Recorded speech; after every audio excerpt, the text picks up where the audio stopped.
네, 안녕하세요. 영화계 123화 저는 진행의 허효식이고요. 예, 안녕하세요. 김정원입니다. 네, 댓글을 엄탱이 님이 달아주셨는데 서바이벌 리스트 해달라고 댓글 달아주셨습니다. 제가 이번 주에 한번 봤습니다. 스티븐 핑글턴이라고 하는 감독님의 첫 작품인데 네. 매드맥스가 생각이 났어요. 매드맥스가 포스트 아포칼립스 얘기잖아요. 이것도 동일한 시대인데 스타일은 굉장히 다릅니다. 그러니까 매드맥스에서는 액션이 비장하기도 하고 그 쾌감이 엄청나잖아요. 근데 서바이벌리스트에서 보여주는 액션은 생존 게임 느낌? 살아남기 위해 고독한 시간을 오랫동안 보내는 사람의 이야기, 뭐 그렇게 볼 수 있을 것 같아요. 로드 같은 건가 보네. 네, 그런 느낌. 내용을 잠깐 얘기하자면은 주인공이 산속에서 혼자 텃밭을 일구면서 살고 있어요. 어떤 사람이 등장을 해도 다 적인 상황이기 때문에 항상 총을 휴대하고 경계를 하면서 살고 있죠.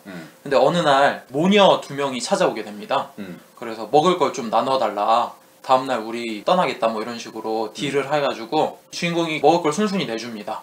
그래서 다음날 가야 되는데 모녀도 떠나면 막막한 거야, 상황이. 그래서 어찌 하다 보니까 세 사람이 결국 같이 살게 됩니다. 그러면서 이야기가 펼쳐지는데 모녀 2명과 남자 1명 2대1 싸움처럼 영화가 펼쳐지다가 후반부쯤 가면은 각자 그냥 한 명으로서 프리폴. 어떻게 프리폴로 살아갈지 그런 식으로 영화가 펼쳐지게 돼요.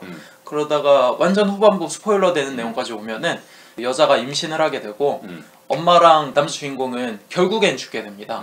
그리고 나서 딸이 어떤 캠프를 찾아가게 되는데 임신한 사람들을 받아주는 데인가 봐요. 그 앞에 찾아가게 되는 것까지 마무리되는 내용인데 의미심장한 부분도 있고 곱씹을 부분도 있어서 괜찮긴 했습니다. 이 영화에서 모녀랑 남자 주인공이 만날 때 무기가 있는지 나를 해칠 아기가 있는지 그런 거를 판단하는 데만 연연하고 통성명도 안 해요. 그러니까 동물이랑 다를 바 없다라는 식으로 묘사가 되는 건데 이름은 인간들이 붙여주는 거지 동물들은 그들 스스로는 이름으로 규정짓지가 않잖아. 근데 유일하게 이름을 크게 외치는 부분이 있습니다. 딸이 위험에 처하는 상황이 되는데 엄마랑 남자 주인공이 그녀를 찾으려고 이름을 그때 부르는데 그제서야 이름으로서 존재하는 사람의 의미를 갖는다, 뭐 그런 식의 이야기가 될 수도 있을 것 같고, 남자 주인공의 동생이 있는데 이 남자가 자신의 동생을 희생시켜서 살았어요. 동물과 다름없는 행동을 했는데 죽기 직전에 그 남동생의 이름을 떠올립니다. 그러고 나서 영화가 마무리될 때 보면은 임신한 딸이 캠프로 몸을 위탁하러 갔는데 경비원이 그 여자한테 뱃속에 있는 애 이름은 정했느냐, 그러니까 그 이름을 이야기하려는 찰나 영화가 딱 끝나버려요. 그래서 동물과 사람이 다를 수 있는 경계점은 이름이라는 이야기를 하면서 맺기는 하는데, 이름이라고 하는 것 자체로서 파생되는 것들이 있잖아. 뭐 자기 자신의 정체성이랄지 뭐 생각이랄지 왜 생존해야 되는지 그런 이유 같은 것들이 동물적인 이유가 아니라 인격체가 있는 사람으로서의 의미를 갖는 것 같아서 꽤나 그런 의미가 재미있었어요. 근데 아쉬운 점이라고 할 거는 이 영화에서 보여주는 생존 방식이 올리즈 로스트라는 영화였었잖아요. 그거랑 굉장히 흡사해요. 올리즈 로스트는 말 한마디 없이 망망대해 가운데서 살아남으려고 하는 노인의 이야기잖아. 이 영화도 어떻게든 살아남으려고 하는데 그렇다 보면은 그냥 생존만 해서 자연 속에서 살면 되는데 굴곡이 있어야 되잖아. 역경이 있어야 되고. 근데 올리즈 로스트는 충분히 공감이 가. 바닷속에서 태풍이 불고 물자가 떨어지고 그 가운데서 겨우겨우 살아남는 걸 보면은 아, 그럴 수 있겠구나 라는 생각이 드는데, 이 영화에서 보여주는 역경 같은 것들이 자연 환경에 의한 역경이라기보다는 적들이 갑자기 등장해서 몰아치는 역경 같은 거거든. 그러다 보니까 감독이 이 사람들한테 역경을 줘야지 하면은 언제든 힘든 상황을 닥칠 수 있는 거야. 그렇게 필연적인 요소로 안 보이기 때문에 아쉽다라는 생각도 들고, 살아남으려고 하는 서바이벌의 모습이 욕구를 불러일으키는 그런 연출이 없어요, 딱히. 예, 나쁘지 않게는 봤지만 다루기까지는 뭐 할 것 같다 싶어서 지금 소개시켜 드렸습니다. 네, 저는 가을의 전설을 봤는데요. 러드로 일가에 대한 이야기죠. 러드로 대령이라고 하는 아메리카 원주민을 원래 토벌하다가 불만을 느껴서 원주민들과 공존하면서 살아가게 되는 퇴역 장군이 있는데 세 아들이 장성해서 성인이 된 상태인데 셋째가 약혼을 하게 됩니다. 그리고 이 약혼자가 러드로 가문으로 놀러 오게 되죠. 근데 이 약혼녀를 보고서 첫째와 둘째도 사랑에 빠져버리는 거죠. 문제는 이 세 아들들이 1차 대전에 참전을 했고 그 과정에서 셋째가 죽었다는 거죠.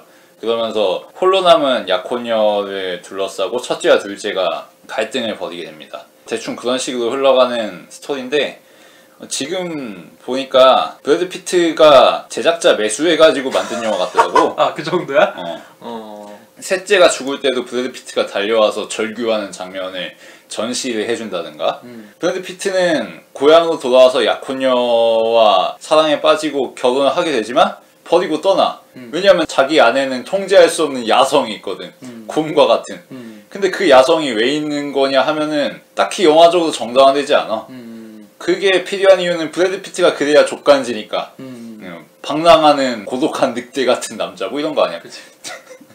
그리고 뭐 그렇게 여차저차 서사가 전개해서 막판까지 와가지고는 그래도 우리는 가족이지 뭐 이러면서 중풍 걸린 아버지하고 클로킹에 있던 형이 뒤치기해서 적군들을 쓸어버리는 뭐 이런 내용으로 끝나잖아. 이것도 좀 황당했고 결정적으로 여주인공이 도대체 뭐하는 인물인지 납득이 안 가더라고 전혀. 남편이 죽어가지고 홀로 외롭게 된 상황에서 잘생긴 브래드 피트가 대시하면 넘어갈 수 있다 쳐. 뭐 그거는 그렇다 치는데 브래드 피트 떠난 다음에 또 첫째하고 결혼하잖아. 아니 이거는 무슨 형사 취수제 있을 시절도 아니고 한 여자가 세 형제하고 모두 결혼을 하는 뭐 이런 막장스러운 상황 자체가. 그리고 또 자살해버리잖아. 그치. 그냥 브래드 피트를 위한 뮤직비디오 같은 영화구나 라는 생각을 했어. 피트가 그때 한참 또 잘생긴 이미지로 밀고 나갈 전성기 때 아니야? OST도 먹어줬던 걸로 기억하는데. 광고 같은 데도 많이 쓰이지 아직도. 그래서 거품인 작품은 나중에 보면 뽀록이 난다. 이게 딱 느껴지더라고. 나도 안 봐서 잘 기억은 안 나는데 지금 기억에 남는 건 피트가 흐느끼거나 굉장히 간지나는 모습으로 흩날리는 그런 것들, 절규하는 야성미 넘치는 그런 거 있잖아. 워너비적인 남성의 모습. 그치. 그런 것들이 많이 기억에 남아. 근데 내용은 나도 잘 기억이 안 났는데 그런 내용이 있나 싶은 정도로. 저는 이번 주에 또 어바웃 엘리를 봤습니다. 저번 주에 셀즈맨 하면서 아시아르 파라디 감독 얘기를 했었잖아요. 스미스가 얘기하는데 재밌을 것 같다 싶어가지고 한번 봤는데 스미스 얘기대로 굉장히 재밌더라고요. 친구들이 여행을 가게 되는데 그 중에 독일에서 이란으로 온 이혼남이랑 엘리라고 하는 선생님을 소개시켜 주려고 하는 거죠. 그치. 그러다가 어느 한 가족의 아이가 바다에 빠지게 되고 사람들이 아이를 구해냈는데 가만 보니까 엘리 선생님이 사라진 거죠. 그리고 엘리 선생님이 혹시 이 아이를 구하다 죽은 건지 아니면 얘기도 안 하고 집에 간 건지 그 상황 속에서 엘리 선생님과 관련된 사실을 알고 있는 몇 명들의 진실들이 드러나면서 파국을 맺는 그런 내용인데 이런 소재 자체도 일단 재밌는 것 같아요. 확실히 성공할 수 있는 소재랄까? 그러니까 피해자는 없는데 가해자로 여겨지는 사람들이 남아가지고 그녀에 대한 이야기를 하는 거잖아. 그때 태도들이 굉장히 재밌어요. 자기의 정당함을 피력하기 위해서 사람들이 절망에도 빠지고 누군가한테는 손찌검도 하고 왜 진실을 밝히지 않았느냐고 몰아붙이기도 하고 그러한 분상들이 되게 재밌었는데 따지고 보면은 이런 소재가 그렇게 새로운 건 아니에요. 과거에도 여러 가지 있었고 저희가 재작년에 다뤘던 키리시마가 동아리 활동 그만둔 데를 보면은 키리시마라는 존재는 없고 키리시마가 동아리 활동을 그만두는 거에 대한 추측으로 인해서 학교의 동아리들과 그에 관련된 친구들이 난장판이 돼버리는 그런 이야기도 있었고 또 제가 좋아하는 영화 중에 키사라기 미키장이라고 하는 영화도 키사라기 미키장이라고 하는 아이돌 가수 한 명이 사라지면서 그와 관련된 여러 가지 사람들이 왜 사라졌는지에 대한 추측 그리고 그 사람이 어떤 사람인지에 대한 이야기들을 막 나누면서 이야기가 진행되는데 누군가 한 명의 부재함으로 인해서 우리가 여태까지 어떠한 행동을 벌였는지 그리고 지금 내 삶에 어떠한 영향을 미칠지에 대해 이야기하는 부분이 되게 재밌었고 그러니까 그 전까지 정상적인 질서라고 여겨졌던 상황들을 재검토하게 되는 거지. 허실이 드러나는 거고. 그리고 또 한 가지 재밌는 거는 스포일러 되는 이야기지만 약혼남이 등장하는 순간부터 이야기가 한 발짝 더 나아졌다고 생각을 하는데 그때 부분을 보면은 정확한 진실이 있어요. 정확한 진실은 우리가 모른다야. 그리고 우리가 그녀를 데려온 이유는 독일에서 이혼한 그 친구와 잘 해주기 위해 데려온 거잖아. 그게 정확한 진실인데 약혼남에게 상처를 주지 않기 위해 선의의 거짓말처럼 해버리는 거죠. 그럴 수밖에 없는 상황으로 몰고 가잖아 영화가. 그리고 가만 생각하면 그게 맞는 것 같기도 하고 차라리 모르는 편이 그런 거 이야기해주는 게 굉장히 재밌더라고요. 엘리가 약혼남과는 헤어지고 싶어서 결국 여기에 온 건데 죽은 사람은 말이 없기 때문에 굳이 그 얘기까지 할 필요 없다. 그렇기 때문에 이런 식으로 진실을 왜곡해서 전달하려고 하는 건데 그런 것들이 꽤나 생각할 지점들이 많아가지고 흥미롭다고 하고요. 그리고 따지고 보면 그렇게 큰 잘못한 사람도 없긴 해. 어. 그냥 일상생활에서 흔히 접할 수 있는 그런 일처리들이잖아. 근데 차단이 벌어지니까 그 전에 구성되었던 관계들 혹은 행동들의 연쇄적인 작용들이 사실은 겉으로 잘 포장되었을 뿐이라는 게 드러나는 거지. 그리고 재밌는 게 누구 하나 악당이 없이 그러니까 악의를 가지지 않고 선의로 다들 행동을 하는 거잖아. 삶도 그렇잖아. 물론 악한 사람은 존재하지만 대부분의 사람들이 그렇게 악한 마음을 가지고 행동을 해서 꼬이는 게 아니잖아. 그런 지점들이 현실이랑 맞닿는 부분이 있어서 재미더라고. 그러니까 작은 틈으로 그렇게 벌어질 수 있는 문제라면은 결국 그 이전에 모래성 같이 구축되어 있던 질서라는 거지. 그리고 그거를 아시가르 파라디 감독이 정말 잘 하는 거고, 뭐 시민과 아들의 별거도 그렇고, 아무도 머물지 않았다도 그렇고, 세일즈맨도 비슷한 거잖아. 사실 세일즈맨도 별 하자가 없어 보였는데 문제 한 건 터지니까 그 이후부터 모든 게 다 산산조각 나버리잖아. 그런 거랑 비슷한 거지. 그래서 생각이 들었던 거는 좋은 게 아니다. 그러니까 그 사람들도 모여서 아, 좋은 게 좋은 거지 뭐 와가지고 선생님이랑 눈 좀 맞아가지고 쿵떡쿵떡 하면 좋은 거 아니에요. 뭐 신혼부부 어차피 결혼한 것도 아니고 약혼남하고 헤어질 거라는데 소개 좀 해줄 수도 있지. 그치. 이름 좀 모르면 어때? 뭐 이렇게 넘어갈 수 있는 거잖아. 그치. 결혼한 사이도 아닌데 약혼만 했을 뿐인데 미안하긴 하지만 와서 뭐 다른 남자 만날 수도 있는 거지. 좀 사람은 움직이는 거야. 그런 좋은 게 좋은 거다라는 식의 사고방식이나 그런 질서들이 얼마나 얄팍한 모래성 같은지 스미스가 얘기한 대로 되게 좀 흥미롭게 봤습니다. 네.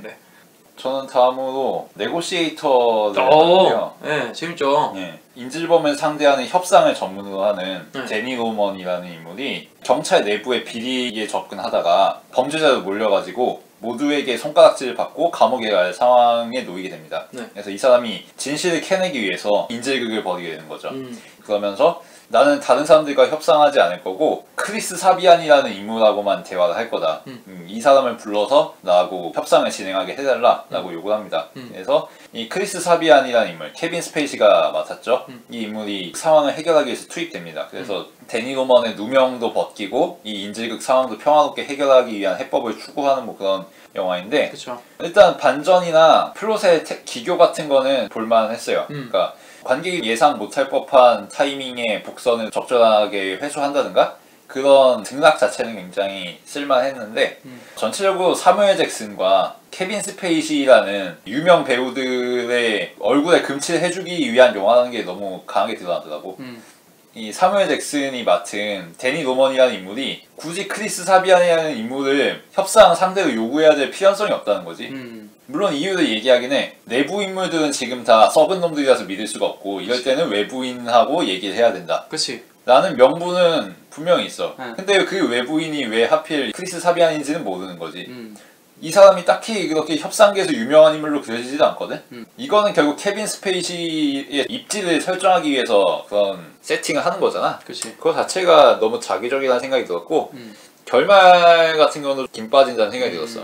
녹음기를 활용해서 진범을 역으로 제압하잖아. 근데 녹음기 자체가 고리타분한 소재잖아. 누구나 생각할 수 있는 거기도 하고.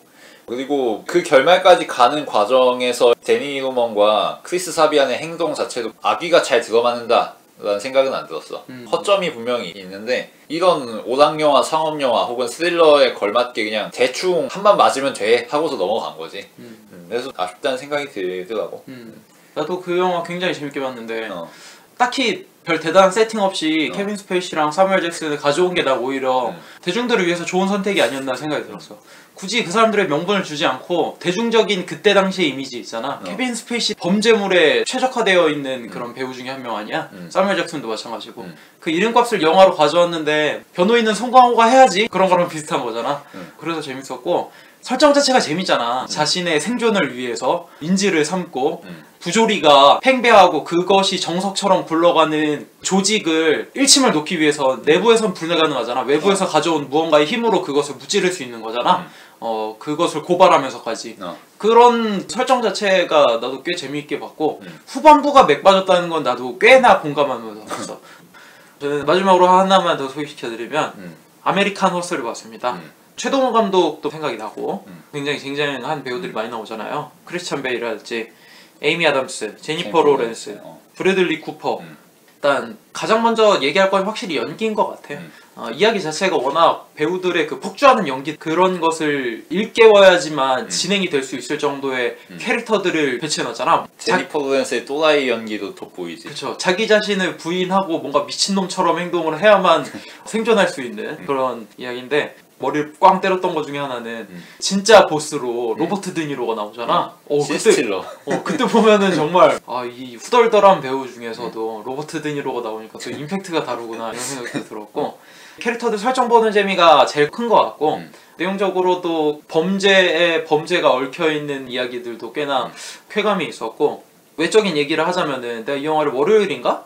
보다가 너무 졸린 거야. 도저히 안 되겠다. 자야겠다. 자고 나서 그 다음날은 일정이 있어서 저녁에 또 못 봤어. 그리고 그 다음날 결국 다 보게 된 거야. 근데 초반 설정이 너무 재밌다 보니까 집에 가서 영화 봐야지 이 생각이 계속 들 정도로 재미있게 봤고, 다만 아쉬운 거라면은 캐릭터들에 많이 묻혀가니까 무한도전 보는 느낌도 났어요. 그러니까 무한도전 뭐 옛날 전성기 때 무한도전 보면은 뭐 예능이 어차피 뭐 내용이 없지만 그냥 캐릭터가 절반 이상이잖아. 그치. 물론 뛰어난 아이디어가 있는 특집들도 있었지만 그런 거 없이도 정말 논두렁에 던져놔도 사람들 웃겨줄 수 있는 게 무한도전 멤버들이었잖아. 그런 설정들. 그런 느낌이었어. 이런 연기 잘하는 멤버들 모셔다 놓고 설정 딱 갖다 주니까 아니 시간 그냥 줄줄 흘러가는구나 이런 생각 들 정도로 캐릭터 보는 재미가 있어서 오랜만에 꽤 재밌게 본 영화 그 정도? 저는 다음으로 스피드를 봤는데요. 스피드? 도박적인 수사를 즐겨하는 잭이라는 경찰이 있는데 이 경찰이 인질극을 해결하는 과정에서 하워드 페인이라는 범죄자의 원한을 사게 됩니다. 그래서 하워드 페인이라는 이 작자가 잭에게 꽂혀가지고 버스에다가 폭탄을 설치해두고 이 버스가 50마일 이하의 속도로 떨어지게 되면은 버스를 폭파시키는 계획이죠. 네. 그래서 잭이 이거를 해결하기 위해서 달리는 버스 안으로 뛰어들어가지고 문제 상황을 해결하기 위한 그런 영화인데 영화 이름답게 속도감은 상당하더라고요. 뭐 그리고 막 나가는 영화다 보니까 그것 때문에 발생하는 유머들이 재밌었는데 예를 들어서 잭이 고가의 자동차를 운전하는 승객을 위협해가지고 그 차량을 탈취해서 버스 안으로 뛰어들잖아. 그치. 그때 그 승객의 코믹한 반응이라든지 제발 내 차에 기스는 내지 말아달라고 하는데 차를 아예 개 작살을 내놓잖아. 뭐 그런 거라든가 아니면은 버스 안에 잭이 들어간 이후에 운전기사가 총격을 받아가지고 운전을 못하게 되는 상황이 되자 여주인공인 산드라 블록이 운전을 하게 되잖아. 그러면서 초보 운전자로서 보이는 그런 위기감의 연출이라든가 그치. 속도는 줄이면 안 되겠고 그리고 중간중간 장애물은 계속 닥쳐오고 그런 것들이 굉장히 잘 리듬감 있게 짜여 있어서 생각 없이 재밌게 볼 수 있는 영화가 아니었나 그런 생각이 들더라고. 지금 우리가 보는 미션 임파서블에서의 역할을 이 영화가 기틀을 잡아주지 않았나? 그 생각이 들어서. 미션 임파서블에서 그 터널에서 액션도 여기서 가져왔다고 봐야겠지. 여기서도 터널에서 지하철 격투 씬이 있잖아. 버스에 어느 곳에 폭탄이 달렸는지, 이 폭탄은 과연 진짜 터지는 건지, 이 승객들을 안전하게 대피를 시키는 눈속임을 하는 CCTV 조작하는 장면이라든지 그런 거 하나하나가 꽤나 논리적으로 잘 설명이 돼 있어서 지금도 나는 굉장히 뇌리에 남는데 이 마무리에 두 사람이 잘 되는 지점까지 있잖아. 그 뭐 터널에서 어떻게 해가지고 지상으로 나왔는데 사람들이 마침 그걸 보고 사진 찍어주고 박수를 쳐주면서 영화가 마무리되는 그것까지 완벽하게 진짜 할리우드 블록버스터의 정석 마무리 느낌이잖아. 그래서 할리우드 영화는 이런 거구나 라는 생각을 하면서 많이 봤지. 우리나라에도 2011년에 퀵이라는 영화가 있었어요. 이민기랑 강예원 배우가 나오는데 퀵 서비스 배달하다가 오토바이로 뭐 어떻게 해가지고 이번에는 지하철에서 이런 액션을 펼치는 뭐 그런 영화가 있었는데 뭐 스피드가 나온 지 한 10몇 년 후에 거의 리메이크 느낌으로 이렇게 만들어갖고 좀 웃기기는 했지만 하여튼 그러면은 그들 각자 본 영화는 이 정도로 마치도록 하고 겟아웃을 다루도록 하겠습니다.